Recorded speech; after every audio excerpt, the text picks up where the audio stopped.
Council, Susan Segal.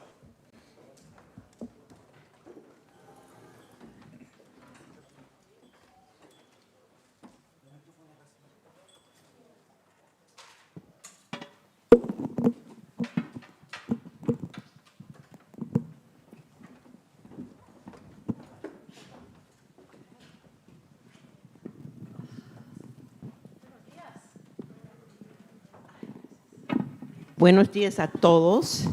I think we're doing this in English, yes. as I was told. That saves me because I'm exhausted. And I want to, just welcome everyone again, not just in the room, but also online, because we have a lot of people following the broadcast, que está en vivo.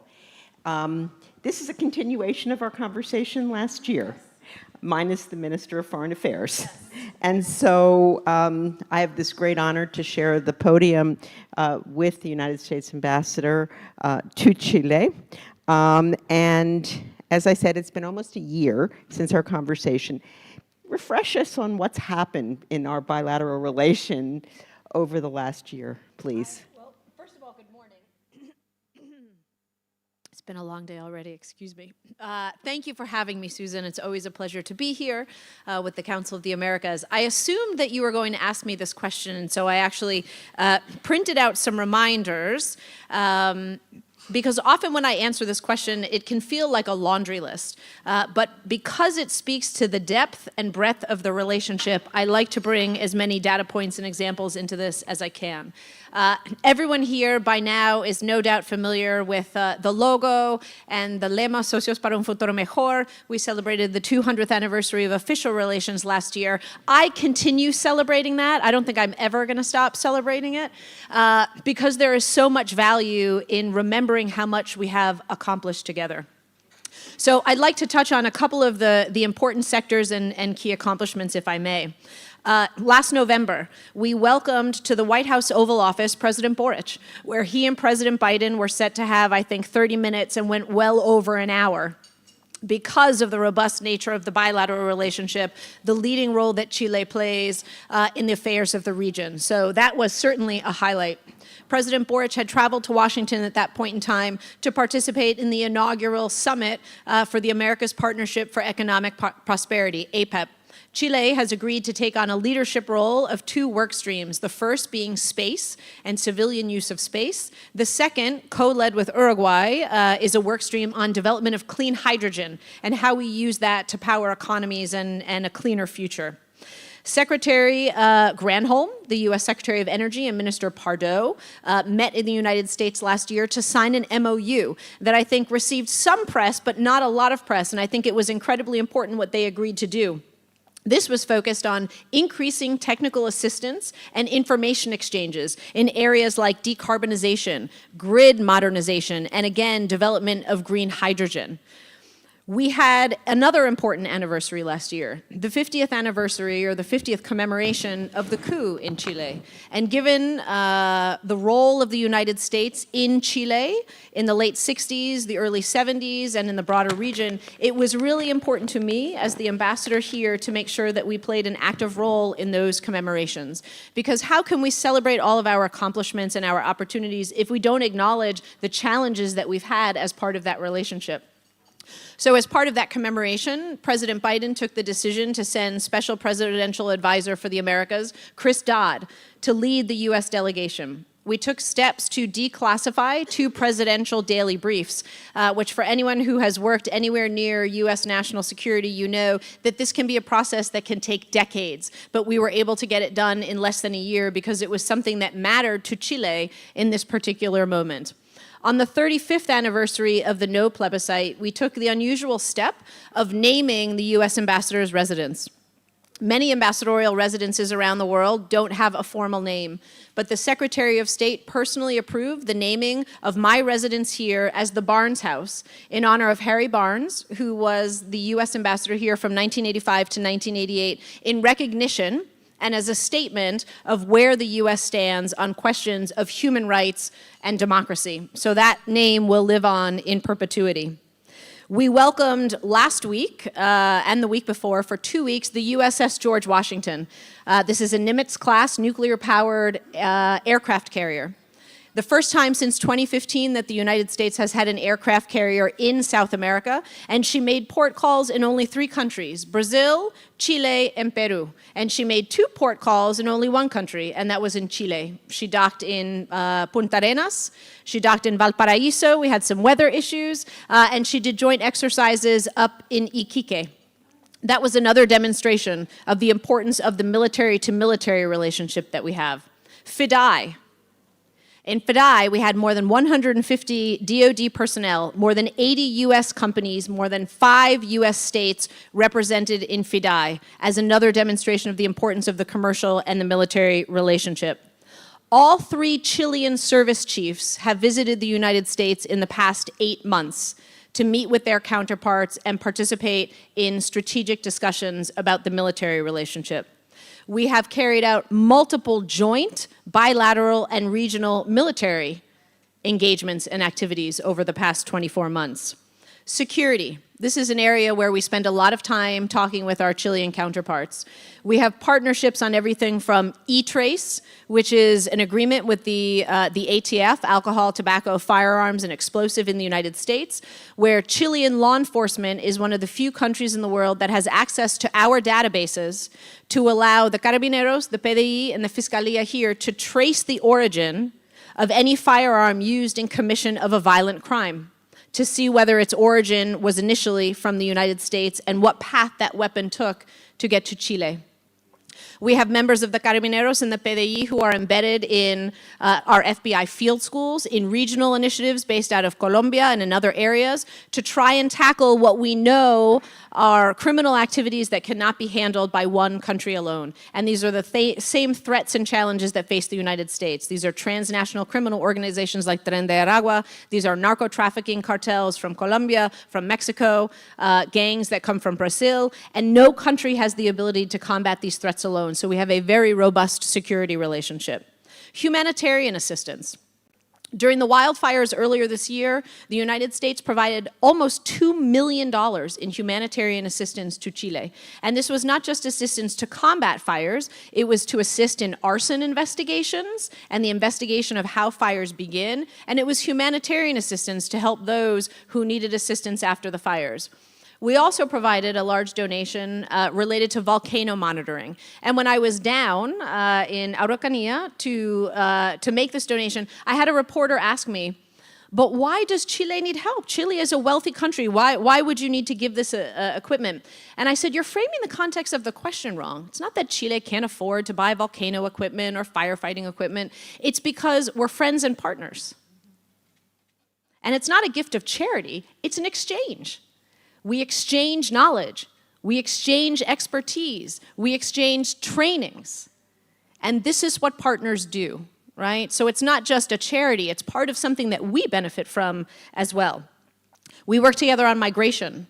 We work together on defending democracy as it falters in Venezuela and Nicaragua, in Cuba, in the face of the Russian invasion of Ukraine. Chile and the United States share those values and work together. We share the visa waiver program, which has been the subject of a lot of speculation over the past 2 years since I've been here. Chile remains in good standing and is the only member of the visa waiver program from this hemisphere. That's a really important milestone and sign of this partnership. We have Fulbright, IVLP, and leadership exchanges, where we bring young people from the United States and young people from Chile to study and do research in each other's countries. Chile's Fulbright program is the longest running Fulbright program the United States has in all of South America. It was founded in 1955. That's a long time. Antarctica. We do an incredible amount of research together in Antarctica. The U.S. has invested more than $500 million in Antarctic research here through Chile. We have over $1 billion in infrastructure invested in space capacity and capability here in Chile. And the one I'm going to end on, because I assume we'll talk about the economy and commerce and trade separately, is one that gets me excited and sometimes elicits some laughter. But it's about agriculture. Peanuts, pistachios, and walnut rootstock. And people say, that's so niche and so detailed. But this is what I'm talking about when I talk about the level of cooperation between the United States and Chile. The University of California at Davis has long-standing ties in Chile where people get together multiple times a year to talk about how to grow walnuts and pistachios.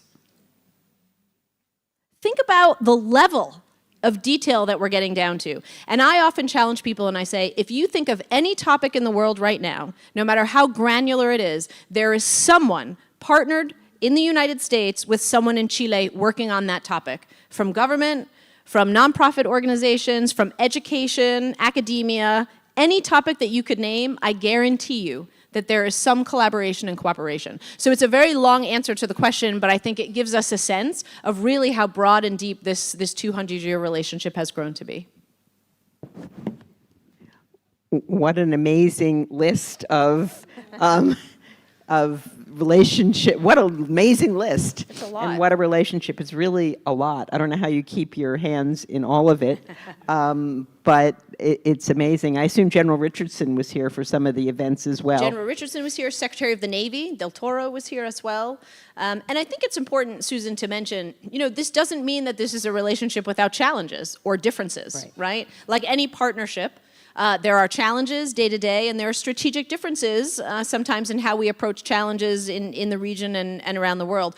But a partnership like this, rooted in values and respect, and having a history of overcoming some pretty significant challenges, means that it's a respectful relationship where we can discuss those issues, have arguments and disagreements, and sometimes just agree to disagree, which I think is fundamental to any functioning partnership. Absolutely. And it's a relationship that goes back for many, many years and has grown.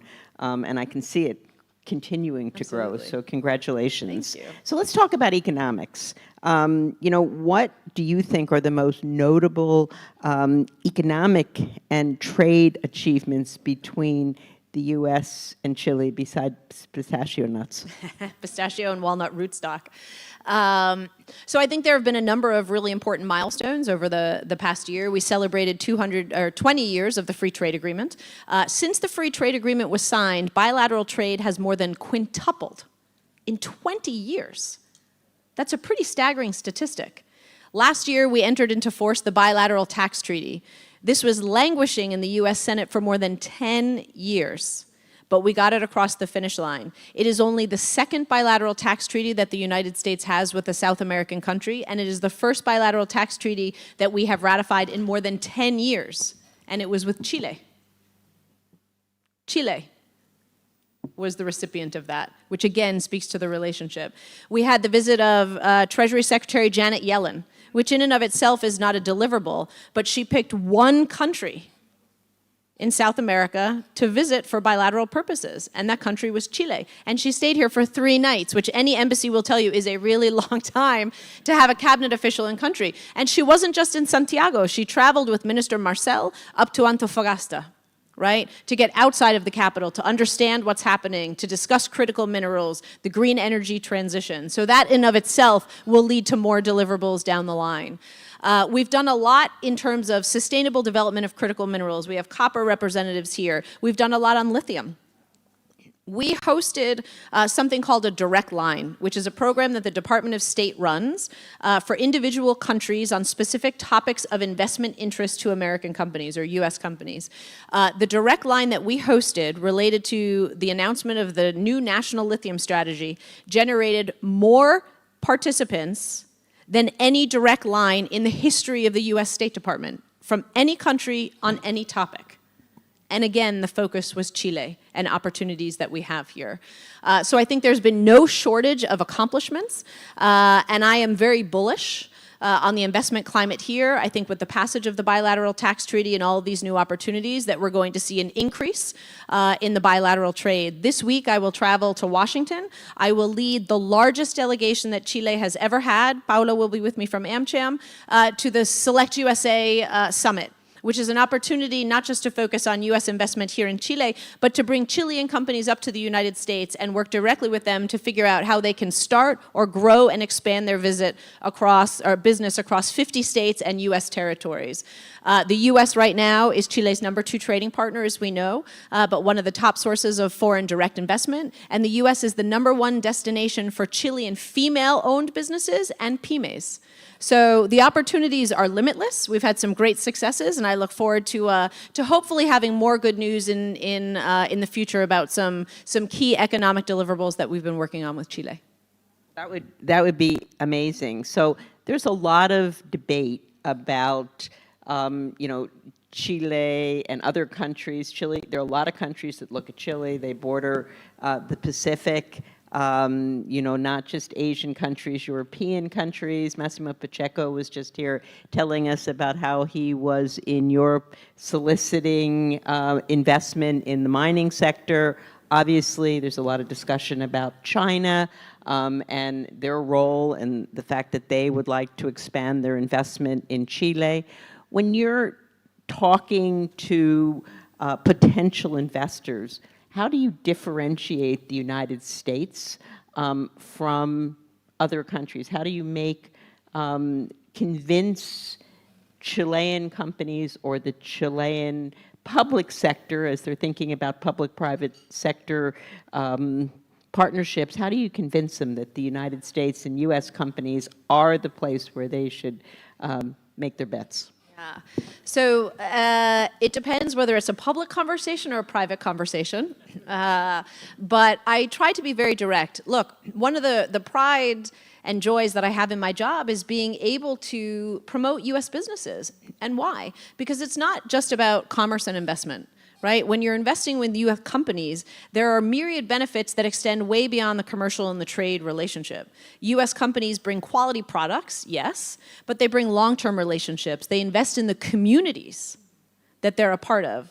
They have a focus on diversity, equity, and inclusion, bringing in women, and not just recruiting women, but retaining women, promoting women into positions of leadership. They have entrepreneurial spirits. Freeport-McMoRan has the Dream Builder program. This is an opportunity for primarily women who wouldn't necessarily have a path to success to become economically independent. Right? And they don't have to work in mining or be a part of Freeport-McMoRan. It's whatever their idea is, whatever allows them to be family members and members of their communities, but succeed and earn a living with dignity and respect. And most American companies have that thread of philanthropy that runs through them, right? So that, I think, is a key differentiator.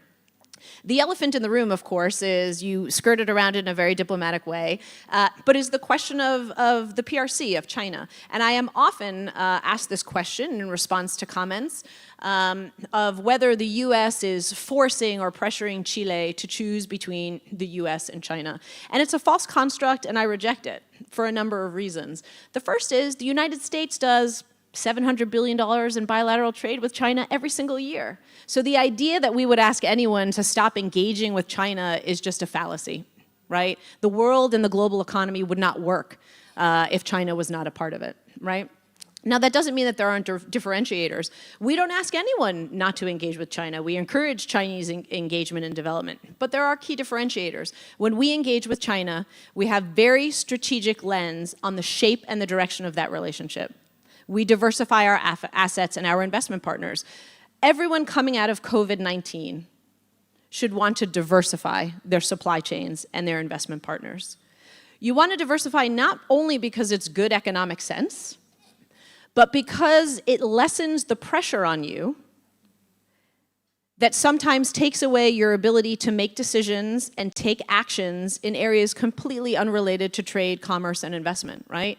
The United States still feels comfortable speaking out about the importance of democratic governance, the importance of transparency, the importance of human rights, the importance of environmental protections, the importance of labor rights and protections, the importance of community engagement, the importance of data privacy and protection.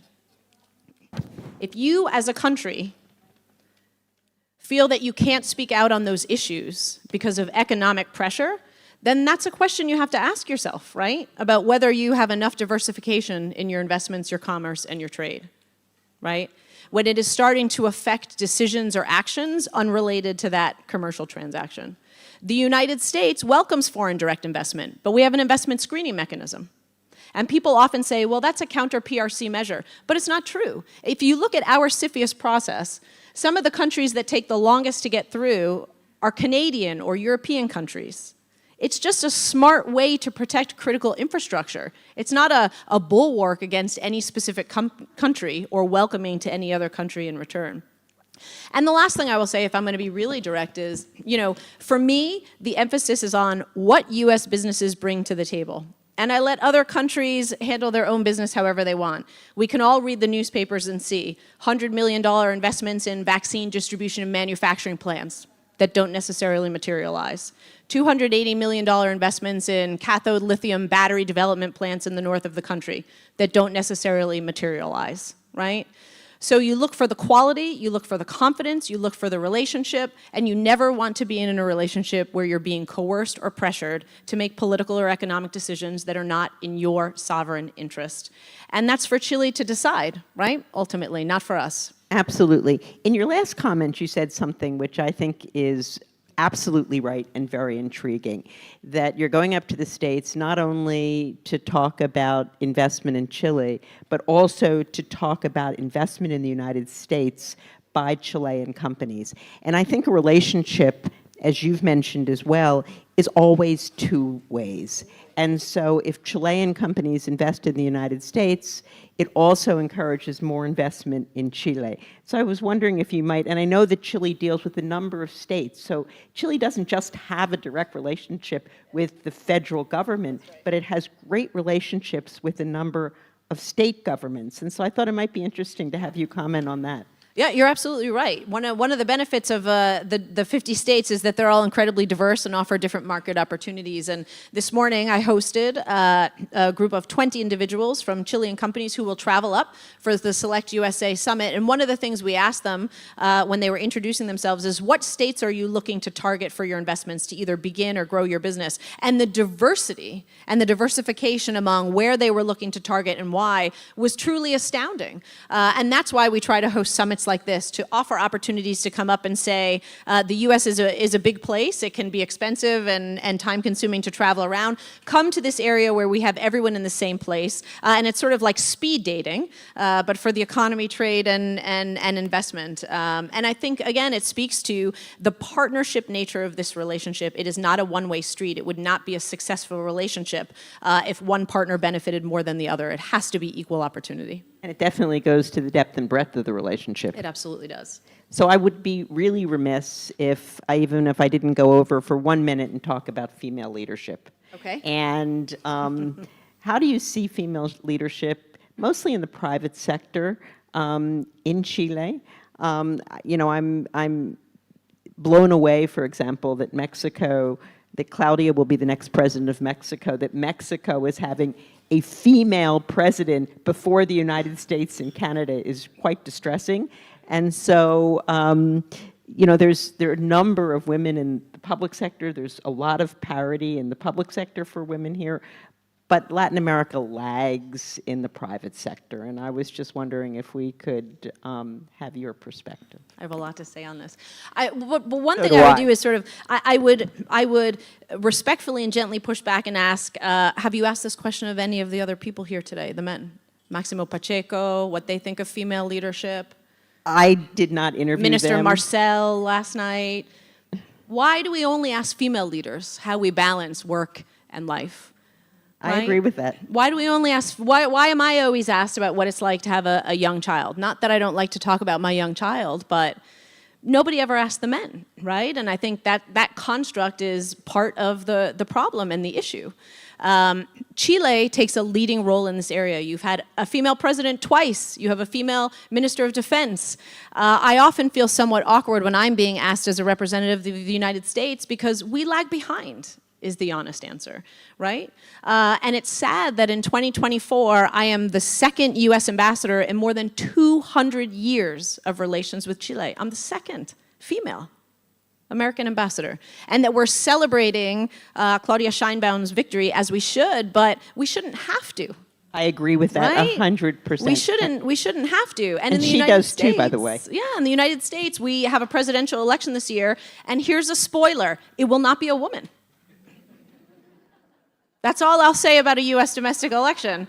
But we know that it won't be a woman. And so certainly, you know, on the U.S. side, I don't feel like I'm necessarily in a position to be giving advice and leadership examples. I will say that the Biden administration and others in the United States have had a focus on this, certainly in recent years. The Women, Peace, and Security Act, I think, has been revolutionary. General Richardson did an event here focused on women, peace, and security when she was here last week. It's very important for her to increase representation in the armed services. We signed an MOU with Chile focused on DEIA in 2022, where we have a focus on integrating into their feminist foreign policy, which should be applauded, to think about what we can do in the bilateral relationship, again, not just to attract, but to retain, promote, and elevate women into positions of leadership. Because the bottom line is, this isn't a moral imperative, it's not a charitable endeavor. Any statistic that you look at will tell you that by any metric in any sector, you are more successful if you have women involved in making decisions and in positions of leadership. And frankly, just from a data perspective, we can't afford to leave out half of our populations. We don't have a single person to waste when we consider that our most valuable resources are human capital. And women are 50% of that human capital. I couldn't agree. The statistics totally are in the favor that you need broad diversity. Absolutely. Because the profits are better, the discussion is better, it is richer, and I actually think, you know, it's General Richardson is the best that we have, and what's really sad is she's the first female head of Southern Command, yes. And I'm not sure we see very many more on the horizon. So I think, you know, this is a really, I think diversity is a really, really big challenge going forward, not just in the public sector where I think quotas have really helped push this forward, but I think the private sector, it is a huge challenge, not just in Latin America, but it's a huge challenge in the United States, frankly, as well. So with that, I think we have ended our time. We have ended our conference. And I want Congratulations. Thank you. I want to thank all of you for joining us this morning. I want to thank everyone that joined us online this morning. Again, I want to thank the Ministry of Finance and Corolla, the minister as well, for supporting this effort. And of course, always, I want to thank the ambassador for joining us. Thank you so much, and good luck. Thank you very much. Thank you very much.